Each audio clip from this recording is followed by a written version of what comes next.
Hello সবাইকে, তোমরা কেমন আছো? আমি খুব ভালো আছি, আশা করছি তোমরাও খুব ভালো আছো।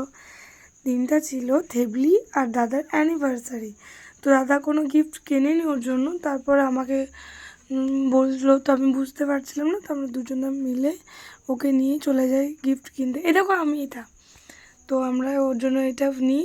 তারপরে আমরা চলে গেছিলাম কেক কিনতে। কোন কেকটা নেবো আমরা বুঝতেই পারছিলাম না, কারণ আমরা শুধু তিনজনই ছিলাম। তো কিনবো দিয়ে ছোট্ট মতন একটা কেক কিনে নিয়েছিলাম। তো কেকটা কিনে নিয়ে আমরা বেরিয়ে যাই আমাদের মেন উদ্দেশ্য, যেখানে আমরা সেলিব্রেট করব আজকে। তো চলো যাওয়া যাক।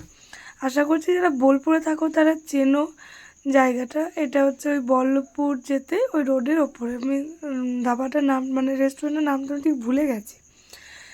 তারপরে দাদা এখানটা আগে থেকে বুক করে রেখেছিলো, তো ওরা এভাবে ডেকোরেট করে রেখেছিলো, খুব সুন্দর সাজিয়েছিল। আমার বেশি ভালো লাগছিলো এই টেবিলটা, মানে একদম দারুণ।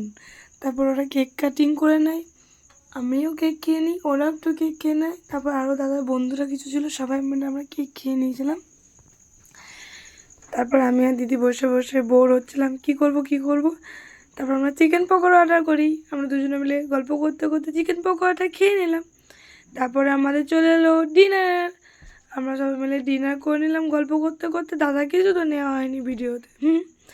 তারপর একটা কোল্ড ড্রিঙ্কস খেতে খেতে আমরা বাড়ি চলে এলাম।